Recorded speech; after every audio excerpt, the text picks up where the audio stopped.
अन्न पाणी आदी ग्रहण करून आपल्या पिल्लांसाठी सुद्धा तिथे काही अन्न येताना घेऊन येते चोचीमध्ये.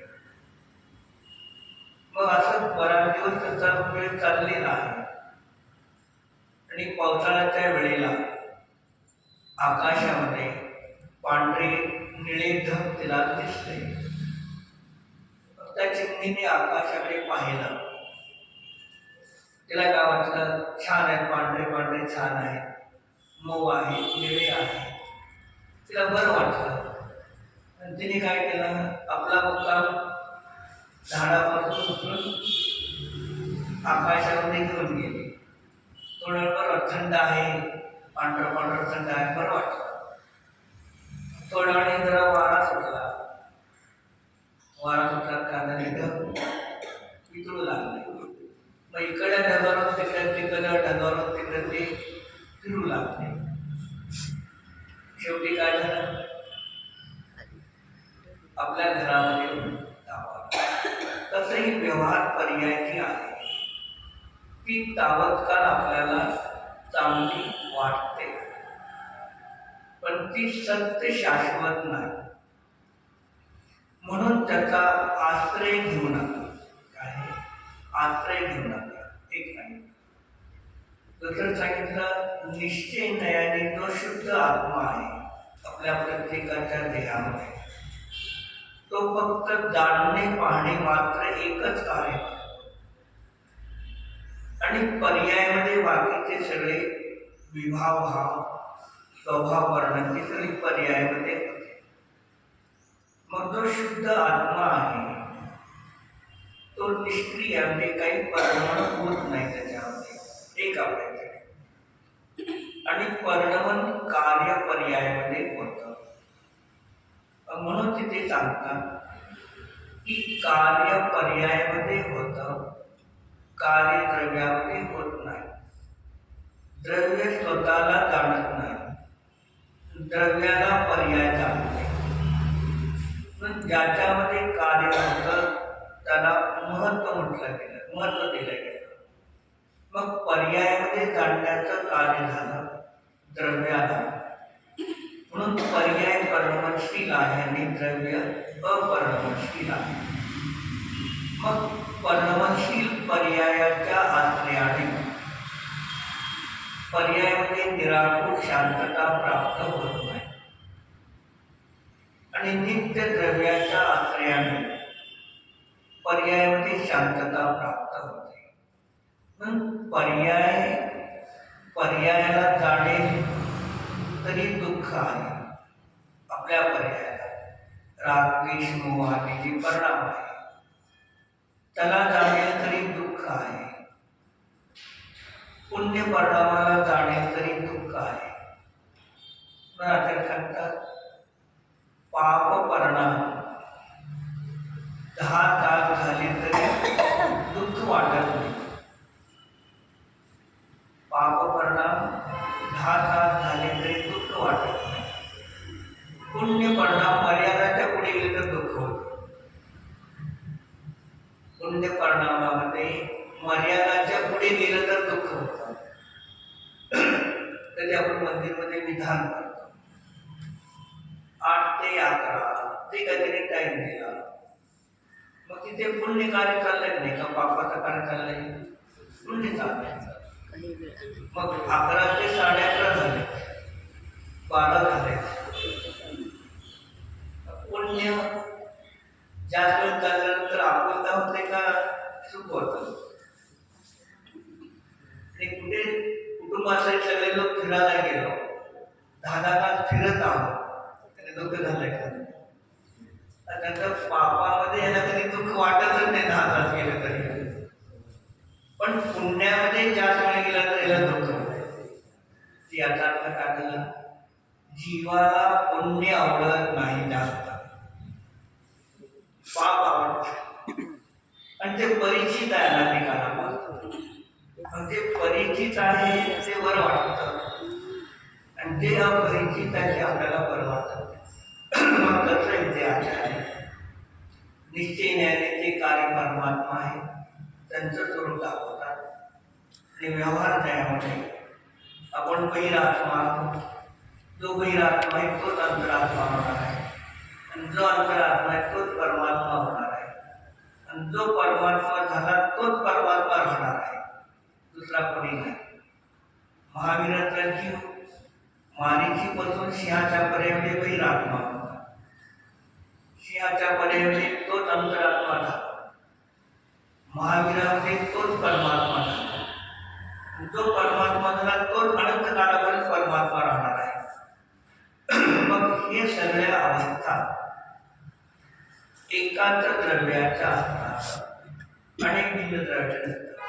आता पाठ नंबर 9 वरती ते अर्थ सांगताना गाथेचा अर्थ 5 पद्धतीने करताना शब्दार्थ, नयार्थ आणि मतार्थ. त्यामध्ये शब्दार्थाने अर्थ झाला, नयार्थाने अर्थ झाला, आता मतार्थ. मतार्थाचा अर्थ काय? जैन, बौद्ध, सांख्य, नैयायिक जे अन्य मतावलंबी आहे, मग त्यांनी जो अर्थ केलेला आहे त्याला मतार्थ म्हणतात. दूसरा पैराग्राफ है, अब सांख्य मती कहते हैं जैसे सोने की अवस्था में सोते हुए पुरुष को बाह्य पदार्थ का ज्ञान नहीं होता है, वैसे ही मुक्त जीवों को बाह्य पदार्थ का ज्ञान नहीं होता है. मग सिद्ध अवस्था, मोक्ष अवस्था तर मानली, जीव पण मानला, जीवाला मोक्ष होतो हे पण मानलं. पण काय फरक झाला त्यांच्यामध्ये? उदाहरणाने काय झालं, आपण आता रात्री झोपलो होतो, पण रात्री झोपल्या अवस्थेमध्ये आपल्याला स्वप्न पडलं. मग स्वप्न पडल्यानंतर आपण गाढ स्वप्नामध्ये झोपलेले, गाढ स्वप्न पडलेलं आहे, आणि आपण जे काय भगवंताची त्या शिकवलेल्या यात्रेला चाललेलो आहोत, प्रत्येक टोकावरती दर्शन करत आहोत, आर्घ्य चढवत आहोत. हे गाढ निद्रेमध्ये स्वप्न पडत चाललेलं आहे, आणि थोड्या वेळाने जागरण झालं. वस्तू आहे का बाहेर? म्हणजे त्याचं म्हणणं काय? मग तसं झोपलेल्या बाह्य पदार्थाचं ज्ञान नाही होत आहे. कोण जाणत नाही स्वप्न कुणाला पडलंय? मला. मग आपलं स्वतःच त्याला काय बाह्य पदार्थाचं ज्ञान आहे, पण स्वतःचं ज्ञान आहे. तसं म्हटलं जे मुक्त होतात, त्या मुक्त होणाऱ्या जीवाला बाहेरच्या संपूर्ण पदार्थाचं ज्ञान नसतं, आपल्या स्वतःच ज्ञान असतं, बाहेरच्या जगातल्या पदार्थाचं ज्ञान असत नाही. असा हा सांख्य मतावलंबी मानतो. मग हे त्यांनी मानलं तर त्याचं चुकलं का बरोबर आहे? चुकलं का बरोबर आहे? चुकलं तर का चुक आहे? बरोबर तर का? कारण पाहिजे ना, भोजन स्वयंपाक काय करताना रोटली करपली, का करपली? नाही योग्यता होती करण्याची करण्याची चालेल ना, सगळ्यात रोटल्या करपून टाकला योग्यता आहे तर तेव्हा काय म्हणणार? एक तवा जास्त गरम झाला असेल की आम्ही त्याला फिरवली नाही, ठीक आहे, तर काढणं सांगावं लागतं. त्यात करपलं, तुम्हाला काय करायचं? मी करणार आहे, काढणार नाही. दूध ठेवलं, उतू चाललंय, नाही त्याची योग्यता चाललं, जाऊ दे, मी काय करणार? मग तिथे दूध ठेवलं, मोठं ठेवले, कोणी बघितलं नाही, बारीक करायला पाहिजे. ही कारणं आहेत, ही कारणं तुम्ही दिलं तर ते मान्य आहे. नाही त्याची क्षणिक उत्पादनाची योग्यता होती, मी काही कोण करता नाही, तिथे ते सिद्धांत चालत नाही. मग तसं त्यांनी जे मानलं त्यांचं महत्व. मग यांनी ज्ञानाचा स्वभाव परप्रकाशी मानला नाही. बाह्य पदार्थ ज्ञान नाही होत आहे, सिद्ध झाले, पण त्या सिद्ध भगवंताला आपला आत्मा, आपल्या आत्म्याचे अनंत गुण आणि आपल्या आत्म्याच्या अनंत गुणाच्या त्रिकारावरती अनंत पर्याय, स्वतःच ज्ञान होतं, बाहेरच्या अनंत पदार्थाचं ज्ञान होत नाही. म्हणजे ज्ञानाचा स्वभाव तो प्रकाशी मानला, परप्रकाशी मानला नाही. सूर्य उगवलेला आहे, पण सूर्याने सूर्याला प्रकाशित केलेला आहे. सूर्याने पृथ्वीला आणि पृथ्वीवरती असणाऱ्या वस्तूला प्रकाशित केलंच नाही. हेतू काही नाही. सूर्याने सूर्याला प्रकाशित केलं, पृथ्वीला आणि पृथ्वीवरती असणाऱ्या वस्तूला प्रकाशित केलं नाही म्हटलं तर चालेल का? सूर्याने सूर्यालाही प्रकाशित केलेला आहे. त्याच वेळेला पृथ्वी आणि पृथ्वीमध्ये असणाऱ्या वस्तूलाही प्रकाशित केले. याचा अर्थ सूर्य दीपक जसे सोपर प्रकाशी आहे, तसं ज्ञानाचा स्वभाव पण सोपर प्रकाशी आहे. फक्त संसार अवस्थेमध्ये सुद्धा ज्ञान स्वतःला जाणतं, फळाला जाणत आणि मुक्त झाल्यानंतर सुद्धा ज्ञान स्वतःला जाणतं, दुसऱ्याला जाणत नाही. म्हणून यांचा वातावरण आहे. ज्ञानाचा स्वभाव सोपर प्रकाशी असताना तो प्रकाशीच मानला, हे त्याचं एकांत विख्यात आहे. दुसरं, त्यांनी ज्ञानाला तो प्रकाशी मानला, आत्मज्ञ मानला. पण तो आत्मज्ञ असणारा जीव पर्यायामध्ये सर्वज्ञ नाही. काय निश्चयाने आत्मज्ञ आहे, पण व्यवहाराने सर्वज्ञ नाही. का व्यवहाराने सर्वज्ञ नाही? केवली भगवान सर्व बाहेरच्या पदार्थाला जाणत नाही. मग आपण सामान्य रूपाने सर्वज्ञाची व्याख्या काय करतो? जो लोकाला सर्व द्रव्य सर्व पर्यायाला युगपत सर्व द्रव्य सर्व पर्याय त्यांच्या त्रिकालावरती सर्व पर्यायाला जाणतो ते सर्वज्ञ. मग ही सर्वज्ञांची व्याख्या व्यवहाराने का निश्चयाने आहे? व्यवहार. आणि निश्चयाने ते सर्वज्ञ आत्मज्ञ आहे, सर्वज्ञ नाही. मग सर्व आणि ज्ञ, मग याचा निश्चयाने पण अर्थ होतो आणि व्यवहाराने पण अर्थ. मग बाहेरच्या सर्व द्रव्य पर्यायाला जाणतात, म्हणून ते व्यवहाराने सर्वज्ञ आहे. आणि सर्व शब्दाचा अर्थ बाहेर येतो तेव्हा व्यवहार होतो, आणि सर्व शब्दाचा अर्थ आपला आत्मा घेतो. आपला आत्मा आपले अनंत गुण, आपले ठिकाणवरती अनंत पर्यायाने युक्त आपला आत्मा पण सर्व आहे. मग अशा आपल्या आत्म्याला जाणतात, म्हणून ते आत्मज्ञ आहे. मग आत्मज्ञ निश्चय आहे, सर्वज्ञ व्यवहार आहे. मग दोन ज्ञान पर्यायामध्ये निश्चय आणि व्यवहाराचा एक ज्ञान पर्याय आहे. एक का दोन पर्याय? पहिल्या ज्ञान पर्यायामध्ये सर्वाला जाणतात आणि दुसऱ्या ज्ञान पर्यायात आपल्या आत्म्याला जाणतात. असा आहे का? नाही. एकच केवळ ज्ञानाची पर्याय एकच आहे. काय? पर्याय एक आहे, त्या पर्यायामध्ये विषय दोन आहे. पर्याय एक, विषय दोन, म्हणून त्या एक ज्ञान पर्यायाला दोन संज्ञा प्राप्त झाली, नाव दोन प्राप्त झाले. काय झाले? संपूर्ण विश्वातील पदार्थाला जाणतात, पर पदार्थाच्या पेक्षे ती केवळ ज्ञान पर्याय व्यवहार म्हणते. आणि तीच केवळ ज्ञान पर्यायामध्ये त्याच वेळेला आपल्या कारण परमात्म्याला जाणतात. मग आपला शुद्ध आत्मा विषय आहे, मग ती ज्ञान पर्याय निश्चय आहे. बाहेरचे पदार्थ आहेत, मग ती ज्ञान पर्याय व्यवहार आहे. आपला आत्मा आणि दोन भिन्न पदार्थाच्या अपेक्षेने एकाच ज्ञानाच्या पर्यायामध्ये निश्चय आणि व्यवहार ही रूपं एका वेळेला प्राप्त होतात, दोन वेळेला प्राप्त होत नाही.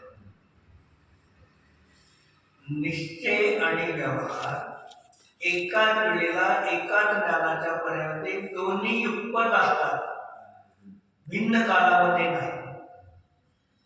पण काही जीव काय सांगतात, एक जण म्हणतो पहिले व्यवहार प्राप्त होतो नंतर निश्चय प्राप्त होतो, एक म्हणतो पहिले निश्चय प्राप्त होतो नंतर व्यवहार प्राप्त होतो.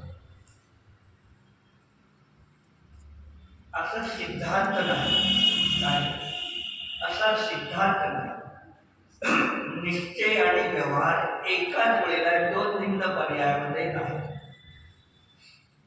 जसं कन्या माता पित्याच्या घरी आहे, मग तिला कन्या संज्ञा आहे किंवा स्त्री संज्ञा तिला आहे, आणि ज्या क्षणाला अक्षिणा पडले त्यावेळेला काय झालं, निश्चय व्यवहार एक वेळेला का बघण्याचा व्यवहार काय झाला, पत्नी झाली आणि निश्चय स्त्री आहे. पहिले व्यवहार होता, आता निश्चय झाला, लग्न झालं, त्रास आहे, वेगळा त्रास आहे का, म्हणजे दोन्ही एकाच असतात. हा त्रिकालवर्ती सिद्धांत आहे.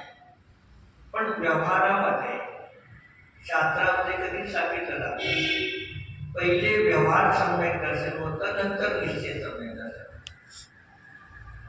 जीवादी शास्त्रात देवगुरु शास्त्राबद्दल व्यवहार सम्यक दर्शन पहिले होतं, नंतर निश्चय सम्यक दर्शन होतं. मग व्यवहारपूर्वक निश्चय होतो ही पण मान्य आहे. पुढे सांगतात व्यवहार आहे, व्यवहार आहे, निश्चयाला प्राप्त झाला नाही. आहे व्यवहार सम्यक दर्शन ज्ञान चारित्र आहे, पण निश्चय सम्यक दर्शन ज्ञान चारित्राला प्राप्त झाला नाही, त्या व्यवहाराला व्यवहार म्हणत नाही. आपण घरनं निघालो मंदिरचे भगवंताचे दर्शन स्वाध्याय करण्यासाठी, मग घरनं निघालो कशासाठी, मंदिरमध्ये भगवंता दर्शन. मग तो व्यवहार काय करे, घराकडून इथे येतो, पण आपण सर्व मार्केटला गेलो, मग तो झालेला व्यवहार म्हणतात. मंदिरमध्येला भगवंताची पूजा आरती केली, मग निश्चयाला प्राप्त झाल्यानंतर त्या व्यवहाराला व्यवहार संज्ञा प्राप्त होते. म्हणजे एक अपेक्षेने पहिले व्यवहार नंतर निश्चय, आणि व्यवहार झाला मंदिरमध्ये आला नाही तर तो व्यवहार सुद्धा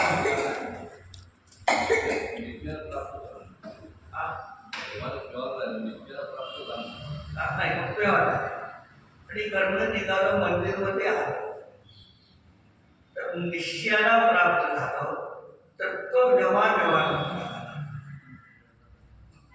जे ज्या व्यवहाराच्या द्वारे निश्चयाची प्राप्ती होते तो व्यवहार म्हटला जातो.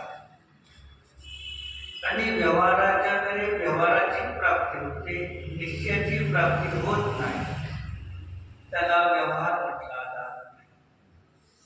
एखाद्या पित्याने सांगितलं दोन कन्याचे असते, आमच्या कन्येचा विवाह करायचा आहे, मुलगा पहा.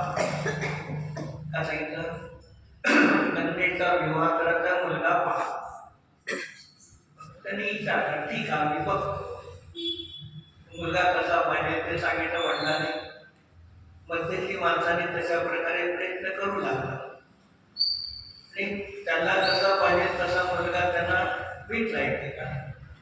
मग त्यांनी सांगितलं वडिलांना, त्या मुलीच्या तुम्ही सांगितलं त्याप्रमाणे स्थळ आहे, बघा तुम्ही मुलगीला दाखवा आणि तुम्ही ठरवून घ्या. मग विवाह करायचा नाही, म्हणजे विवाह करणं ते निश्चय. मग मुलगीला दाखवायचं आहे, मुलीला नाही दाखवतो, उद्या दाखवतो, दाखवतच नाही तुम्ही. व्यवहार करत तर त्याच्यावर निश्चय लग्नाच्या होणार. जे नुसतं दाखवायचं म्हटलं ना तुम्ही पण साक्षात त्याला आणून तिथे मुलीला दाखवतच नाही की तो दाखवण्याचा जो व्यवहार आहे तो झाला तर पुढे लग्न होईल का नाही. पण नुसतं म्हणत म्हणत बसतं मुलीचं लग्न करायचं दाखवायचं आहे, पण त्याला दाखवायला तयार नाही तर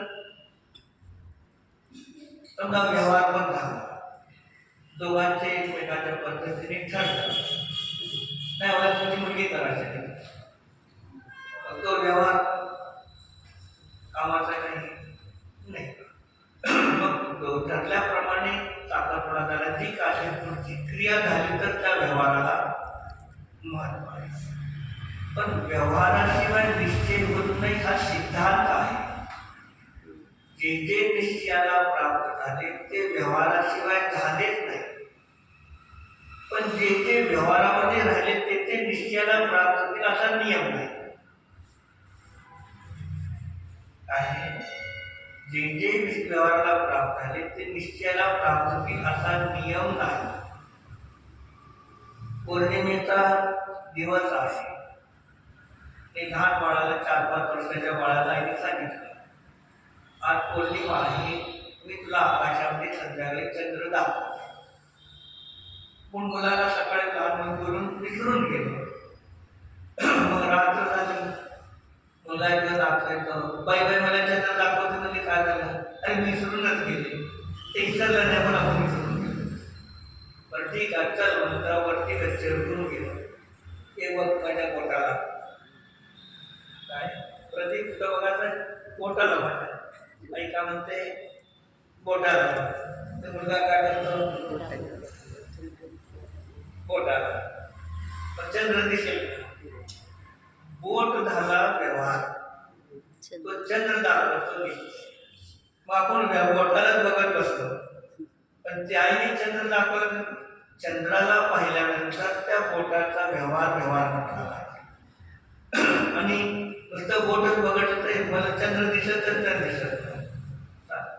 मग तसं इथे हा सांख्यमती आहे. ज्ञानाचा स्वभाव पर प्रकाशी मानत नाही, एक तो प्रकाशी मानतो.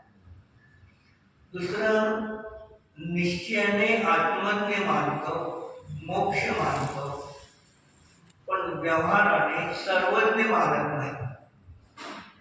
ते बाहेरच्या सर्व पदार्थाला जाणत नाही, म्हणजे व्यवहाराने सर्वज्ञ मानलं नाही आणि निश्चयाने फक्त आत्मज्ञ मानलं. ही चूक झाली. अनंत भगवान आणि सिद्ध भगवान या दोघांचं कथन करतो. त्यावेळेला दोघांच्या कथनामध्ये मुख्यता कोणाची असते, अनंत आणि सिद्ध ही दोघं आहेत. या दोघांचं कथन करताना कोणाच्या मुख्यतेने अनंताचं कथन कोणत्या गुणाच्या मुख्यतेने करतो आणि सिद्धार्थ कथन कोणत्या गुणाच्या मुख्यतेने करतो. पण सिद्धाच्या पूजा करतो, अनंताच्या पूजा कोणत्या मुख्यता बाकीचे सगळे दोन आहेत गुणांचीच मुख्य दोन. मग अनंताची लक्षण करताना मुख्यता कोणाची आहे, हितोपदेश. कोणत्या गुणाची मुख्यता. तर अनंत भगवंताची मुख्य चर्चा करताना केवळ ज्ञानी अनंत ज्ञानी अरे भगवान केवळ ज्ञानी आहे. इतर सर्वत्र ते सगळे पण मुख्यता ज्ञान गुणाच्या मुख्यतेने कथन केलं जातं. अनंत केवळ ज्ञानाला जे प्राप्त ते अनंत भगवान. ही अनंताची चर्चा या मुख्य गुणाने केली.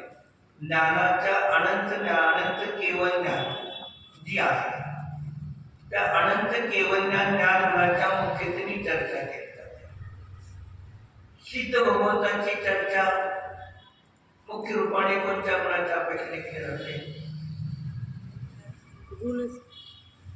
कोणत्या त्यांची ज्ञान गुणाची अनंत ज्ञान केवळ ज्ञानी सर्वज्ञ भगवान ते ज्ञान गुणाची मुख्यता आहे. वित्रांता शाही संवेदन वीर्य याची चर्चा गौण आहे. अनंत चतुष्टयमध्ये अनंत केवळ ज्ञान आहे. तर सिद्धामध्ये चर्चा करताना कुणाच्या मुख्यते कोणत्या मुख्यतेने कुणाच्या मुख्यतेने एक अपेक्षेने बरोबर आहे. माझ्या प्रश्नाच्या अपेक्षेने कोणत्या अपेक्षेने मग सिद्धामध्ये अव्यवहार अनंत अतिक्रिय सुख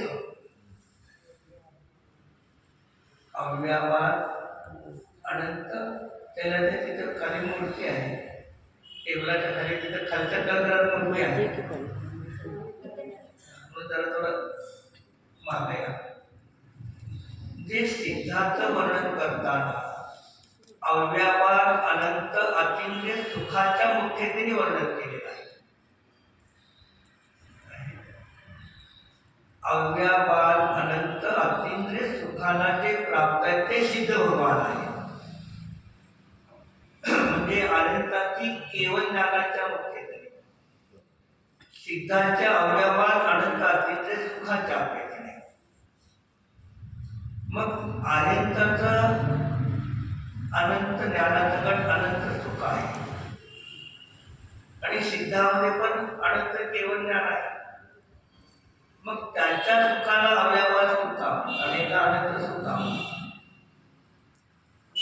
दोघांपाशी अनंत ज्ञान केवळ ज्ञान समान आहे. पण यांचं अनंत सुख आणि यांचा अव्यवहार अनंत सुख मग का वेदनी कर्माचा अव्यवहार म्हणजे ते काय करणार स्थूल रूपाने आत्म्याला तिथे बाधा आहे. आत्मा कसा आहे बाधित आहे. मग तिथे आत्म्याला बाधा काय आहे. आत्मा वर्तमानमध्ये आयु कर्माची जेवढी स्थिती आहे तेवढ्या काळापर्यंत त्या शरीरामध्ये स्थित हीच बाधा आहे. अनंत चतुष्टयमध्ये बाधा नाही. अनंत ज्ञान अनंत दर्शन अनंत सुख अनंत शक्ती अनंतामध्ये सिद्धामध्ये समानता आहे. पण तो आत्मा आयु कर्माचा एक उदय आहे आणि आयु कर्माच्या उदयामुळे तो अनेक शरीरामध्ये अडकलेला आहे. म्हणून त्याला अनंत सुख आहे पण अव्यवहार अनंत सुख नाही. बाधा काय आहे आयु कर्माच्या सद्भावात तो आत्मा शरीरामध्ये स्थित आहे हीच बाधा आहे. दुसरी कोणती बाधा नाही. त्याला आचार्य उदाहरण देतात. एखाद्या व्यक्तीने काही गुन्हा केलेला आहे. तो गुन्हा केल्यानंतर त्याला सजा झालेली आहे 2 वर्षाची काळजी आणि आज काय झालं त्याच्या सजेचा शेवट दिवस आहे. पक्षाने कागदपत्र आधीचे जमीन तयार झाले सकाळपर्यंत त्याला तोडणार आहे पण आणि तो जेलच्या आतच आहे. सजा संपली कुठे आणि तो जेलच्या बाहेर आहे का इकडून सजा संपली म्हणून मुक्त आहे पण आणि जेलमध्ये थांबलेला आहे. ती बाधा आहे. पहिले जेलमध्ये सजा काटत असताना जे दुःख आहे ते आता आहे का पराधीनता आहे का नाही. सजा संपली पराधीनता संपली पण आणि तिथेच आहे गेटच्या बाहेर गेला नाही म्हणून मुक्त आतून सुद्धा अडकलेला आहे. तसं अनंत भगवंतामध्ये अनंत ज्ञान अनंत सिद्धामध्ये शरीराचा अभाव झाला त्या आघाती कर्माचा अभाव झाला म्हणजे शरीरामध्ये राहणं हीच मला सगळ्या जगामध्ये उत्कृष्ट बाधा आहे. उत्कृष्ट बाधा कोणती आपला आत्मा ज्या 84 लाख योनीच्या शरीरामध्ये अडकून राहिला हेच बाधा आहे हेच दुःख आहे. आपल्याला बाधा कोण असतं जे जातं मनुष्य पाणी टाकतो ते बाधित आहे. घरचे प्रतिकूल लोक आहेत ते बाधित आहे. पाहुणे रावळे कोण प्रतिकूल ते बाधित आहे. ती बाधा तर सगळी दिसते आपल्याला पण आपला आत्मा अनादी कालापासून लाला योनीमध्ये परिभ्रमण करून अनेक शरीर धारण करून सोडत आहे, ती बाधा कधी वाटत नाही. जे आपण बंधनामध्ये असून आनंद मानतो, हे ज्ञान विपरीत आहे, श्रद्धा विपरीत आहे, चारित्र्य विपरीत आहे. सुदर्शनजी, मला तर कधी वाटलं का मी शरीर नसताना सुद्धा जाणू शकतो, इंद्रिय नसताना सुद्धा जाणू शकतो. 5 इंद्रिय, मनोबल, वचनबल, कायबल, श्वासोच्छ्वास, आयुष्य, हे 10 प्राण नसताना सुद्धा माझं अस्तित्व राहू शकतं. हे कधी आपल्याला समजलं का? डोळ्याला मोठी बिंदू येतो, कान बिंदू येतो, डोळे दिसत नाही मला, करण्याला बाधा नाही. ती प्रतिकूलता शरीरात असेल त्याला ऑपरेशन करून घ्या, नाही म्हणत नाही. पण मला डोळे नसेल तर मी जाणू शकणार नाही, कान नसेल तर जाणू शकणार नाही, नाक नसेल तर मी जाणू शकणार नाही, जीभ नसेल तर जाणू शकणार नाही, त्वचा नसेल तर जाणू शकणार नाही. श्वासोच्छ्वास घ्यायला त्रास होतो, व्हेंटिलेटर लावलं नाही, श्वासोच्छ्वास किंवा मी जगू शकत नाही. जी आचार्य म्हणतात आपल्या संसार परिणामाचं कारण बाहेर कुठे नाही. मी शरीराशिवाय एक क्षण सुद्धा जगू शकत नाही, हे परिणाम तुमच्या आनंद संसाराचं कारण आहे. काय? मी शरीराशिवाय जगू शकत नाही, मी इंद्रियाशिवाय जाणू शकत नाही, मी पर पदार्थाशिवाय माझं अस्तित्व राहू शकत नाही. हे माझे परिणाम मला घातक आहे. पण याचा आपण विचार करायला तयार. म्हणून समजा काही जीव प्रेम विवाह करतात, एक उदाहरणासाठी. मग प्रेम विवाहाच्या अगोदर पारंपरिक कुठे असेल ते भेटतात करतात. समजा ते मुलगा आहे किंवा मुलगी 8 दिवस भेटले नाही, ते काय म्हणतात मग किती झालं तुमचं तोंड बघितलं नाही, आनंद भेटलाच नाही. ते तोंड बघितल्याशिवाय चैन पडत नाही. उद्या विवाह झाला, मला तुझं तोंड बघत नाही, तोंड बघायला तर पहिले कशाला तुला तोंड बघायचं नाही. ते सांगायचं काय? त्या वस्तूमध्ये काय नाही. तुमचा तिथे राग होता तर तुमचाच वेळ झालेला आहे. मग तोंड जर बघायला तर मग बघायला नच केला पाहिजे. राहत होता प्रेम म्हणून तसंच. म्हणून तिथे काय सांगता आचार्याने एक उपमा दिला आहे. स्थूल रूपाने उपमा स्त्रीसाठी दिलेला आहे, तर ती पुरुषाला पण लागू होते सगळ्यांना. पहिल्यांदा चंद्रमुखी, नंतर सूर्यमुखी, नंतर ज्वालामुखी. चंद्रमुखी सूर्यमुखी पण ठीक आहे, पण ज्वालामुखी नको. तसं पुरुषामध्ये पण घ्या, ही पर्याय अवस्था आहे. मग कसं आत्मा सिद्धामध्ये अडकला. सिद्धाला तुम्ही चर्चा करताना की अनंत ज्ञानी, अनंत दर्शन, अनंत वीर्य, अव्यवहारत्व, उर्लभत्व, आव्हानत्व, सूक्ष्मतेची कधी चर्चा करता. अव्यवहार अनंत इंद्रिय सुखाला जे भोगतात ते सिद्ध, जे आपल्या स्वतःला जाणतात ते सिद्ध. ती ह्यांचा कसा अर्थ चुकीचा असतो, आपल्या पद्धतीने कसा वाढावा हे लक्षात ठेवा. एक आपण म्हणतो सिद्ध अनंत आपल्यामध्येच आहेत, ते पराला जाणतच नाही, पण त्यांच्या ज्ञानामध्ये स्वयं झळकतात, जाणत नाही. जाणून सुद्धा त्याला ते पर जाणतात, स्वला तो जाणतात. मग कसंही काय काही जैनाचा एवढा सिद्धांत घेतला एक भाग आणि बाकीचं सोडून दिलं. एक इथे झालं ज्ञानाचा स्वभाव स्वपर प्रकाशी मानला नाही, स्वप्रकाशी मानला. एक दुसऱ्या अभ्यासाने जीवामध्ये अनंत गुण आहे. अनंत गुणामध्ये मुख्य गुण कोणता आहे? चेतना. चेतना हा गुण आहे. ज्ञानदर्शन कोण आहे ते पहा. चेतना जाणीव अगोदर चेतना चेतना कोण आहे का ज्ञानदर्शन कोण आहे? चेतना. मग चेतना गुण आहे आणि त्या चेतना गुणाच्या दोन पर्याय, दर्शन चेतना आणि ज्ञान चेतना. मग जेव्हा चेतना गुण घेतो त्याला दर्शन आणि ज्ञान त्याची पर्याय आहे. आणि फक्त चेतना गुण घेतला आणि त्याची दर्शन ज्ञान पर्याय जर नाही घेतले तर मग दोष काय येतो? चेतना गुण घेतला, दर्शन ज्ञान पर्याय घेतले, दर्शन ज्ञान गुण स्वतंत्र वेगळे घेतले नाही तर दोष काय? मग हा दोषी 8 कर्माची सिद्धी होणार नाही. ज्ञानावरती दर्शन मोडी आयु नाम बोलणे वेगळी.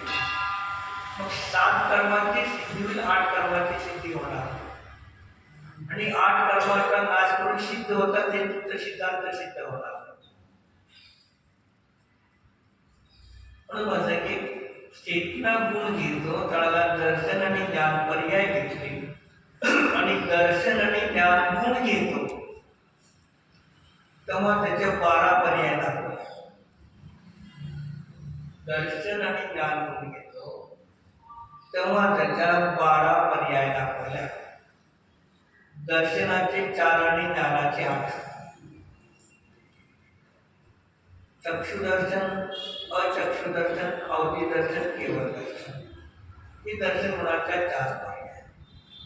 ज्ञान गुणाच्या मती धृत अवधी मत्परे केवळ ज्ञान कुमती कुसुत को हे 12 पर्याय दाखवले. आणि ज्या वेळेला मार्गणीच्या अपेक्षेने कथन करू, कोणाच्या अपेक्षेने? मार्गणीच्या अपेक्षेने दर्शनाच्या 4 पर्याय होत नाही, ज्ञानाच्या तर 8 होतात. पण मार्गणीच्या अपेक्षेने तर 24 ठाण्याच्या अपेक्षेने दर्शनाच्या 9 पर्याय होतात. निद्रा निद्रा निद्रा प्रचला प्रचला ज्ञान हे 5 चक्षु अचक्षु अवधी केवळ हे 9 पर्याय झाले. म्हणजे प्रकरणाला अडचण तिथे प्रत्येक ठिकाणी भिन्न भिन्न रूपाने चर्चा केली जाते. मग तसं इथे या सांख्याने एकतर उलटा मानला, दर्शनाचा स्वभाव पर प्रकाशी मानला नाही, ज्ञानाचा स्वभाव सिद्धांत ते ज्ञानाचा स्वभाव.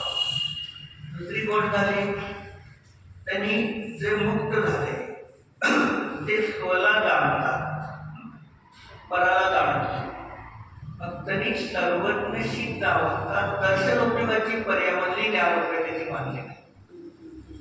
दर्शन स्वप्रकाशी आहे, ज्ञान स्वपर प्रकाशी आहे. म्हणजे दर्शन मानलं, सिद्धामध्ये ज्ञान मानलं नाही. मग ज्ञानाच्या अभावाने जीव जड होत जातो. हे सगळं न्याय ग्रंथात येतं. पुढच्या ते न्याय ग्रंथाचा अभ्यास असेल तर तुम्हाला हे सगळं व्यवस्थित पण बोलत आहे.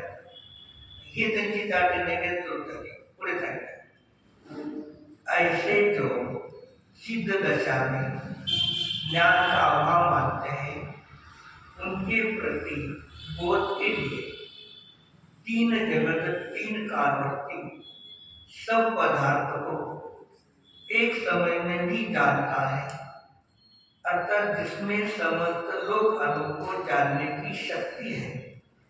ऐसे न्यायिक केवल ज्ञान के स्थापन के लिए सिद्धों का ज्ञानमय विशेषण दिया है. म्हणजे सिद्धांत संपूर्ण लोक अलोकातील संपूर्ण पदार्थाला जे जाणत नाही, जे मुक्त जीव आहे. पण मुक्त जीवामध्ये अनंत गुण आहे पण ज्ञानगुण नाही. अग्नी आहे, अग्नीमध्ये सगळ्यात पण उष्णता नाही. उष्णता काढली तर अग्नी काही शिल्लक राहील. तसं ज्ञान काढलं तर सिद्धामधून प्रवचन 4 23, 22, 23 किंवा 20 काथेमधून प्रकरणच आहे. तसं तर पहिले वाजेपर्यंत प्रवचन चालू आहे. ज्ञान तत्व प्रज्ञापन अधिकार आहे. जे आपल्या जीवाच्या ज्ञानाचा अधिकार किती आहे, सामर्थ्य किती आहे, किती आपलं ज्ञान काढू शकतं हे अधिकार दिला. तो प्रवचन चालपर्यंत आपण इथे 2.5 वर्ष घेतला. सुरुवातीला 2.5 वर्ष तो प्रवचन चालपर्यंत चालला. मग तिथे दिलं त्यांनी आत्मा ज्ञानप्रमाणे, ज्ञानीप्रमाणे, निलोकालोक प्रमाण आहे. ते आत्मा आणि ज्ञानाला बराबर लागतं. समीकरण पद्धती. समजा एक 8 पट्टी आहे, तेवढा आत्मा घेतला तर 6 फुटामध्ये आत्म्याने 2 फुटात ज्ञान नाही, 2 फुटात आत्माने 6 फुटात ज्ञान नाही. तर तिथे ज्ञान आहे आत्माने तर तो जड होऊन जाईल. मग असे अनेक प्रकारचे समीकरण गणित पद्धतीने प्रवचन साधले.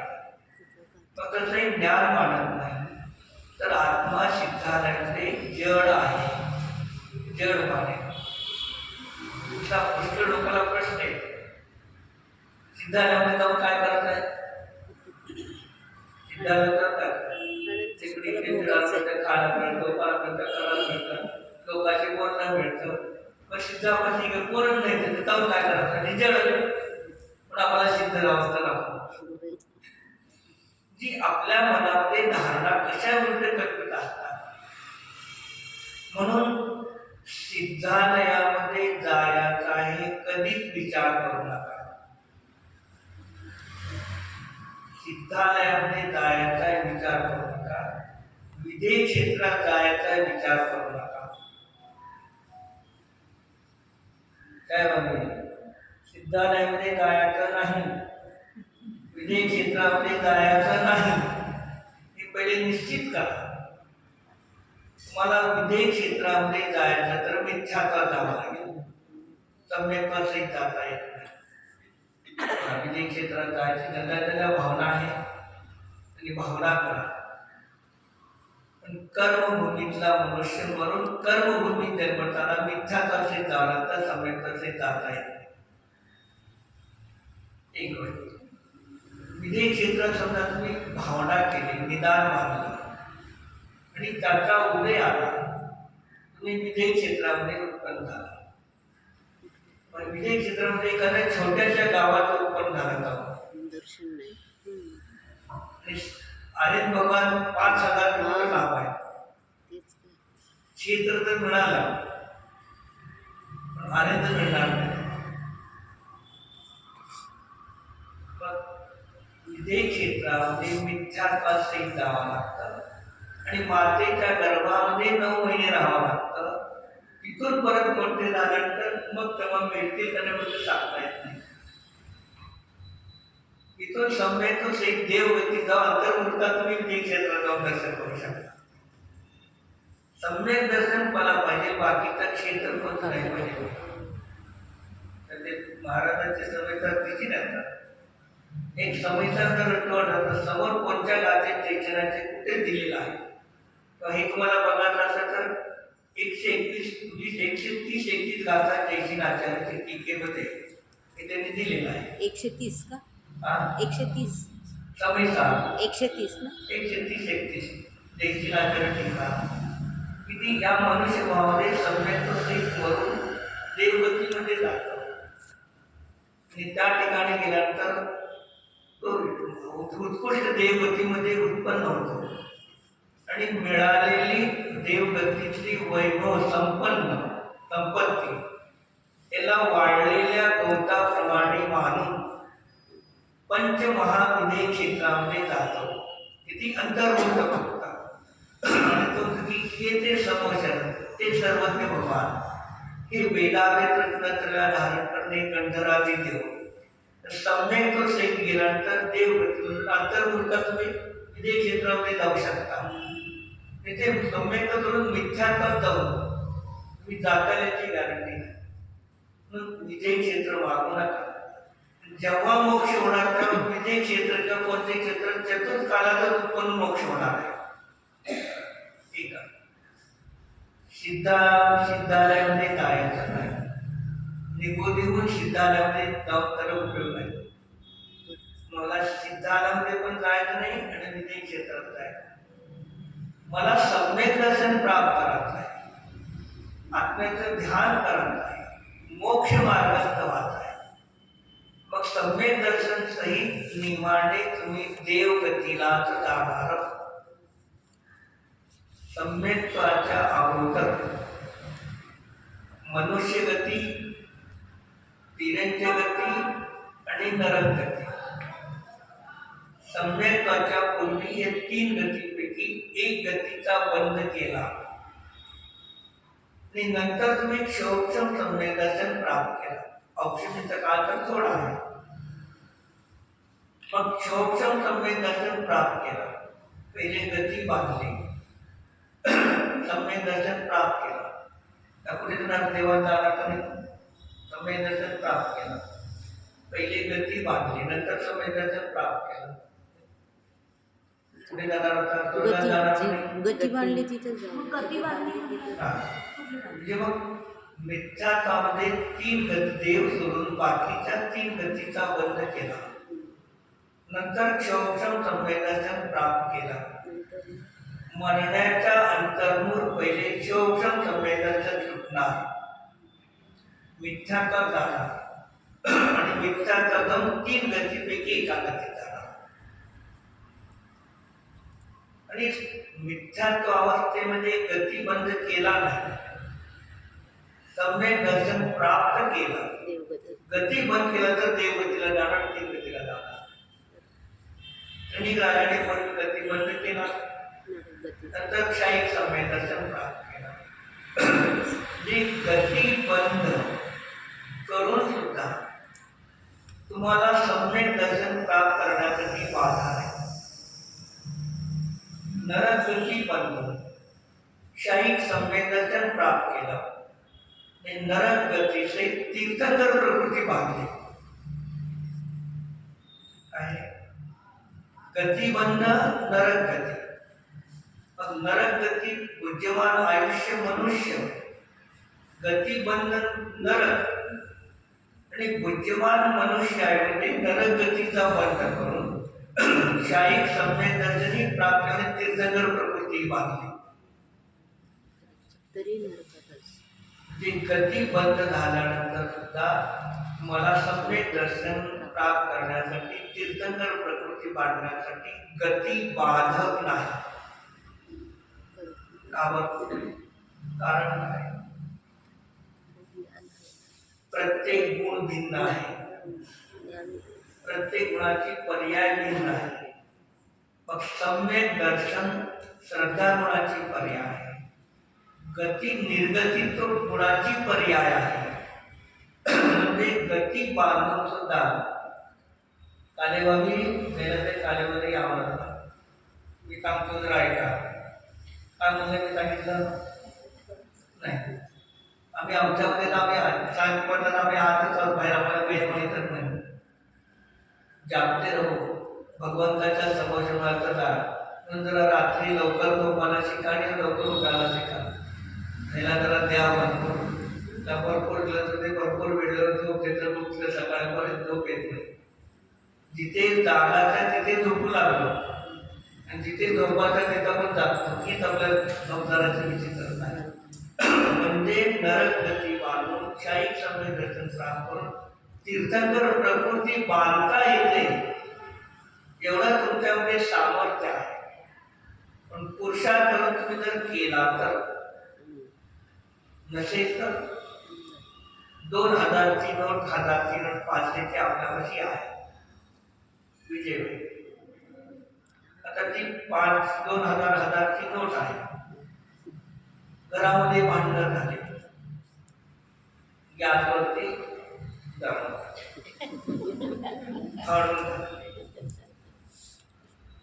भांडण झाले नाही, व्यवस्थित आहे. 500 रुपयाचा माल आणला, 500 रुपयाचा आहे, पण मंदिरचे दान मागायला ते 500 रुपये दान केले. त्या मंदिर 500 नोटीची काही चुका सांगा. त्याचा वापर तुम्हाला कसा करायचा आहे, तर तसं तुमचा मनुष्य जन्म तुमचा आत्मा याची काही चूक नाही. पण वर्तमानाने पुरुषार्थ मी काय करता बाकी चर्चा करा. मी 4-5 दिवस नव्हता प्रतिमत राहा पुढे याच्यापुढे जास्तीत जास्त शास्त्र न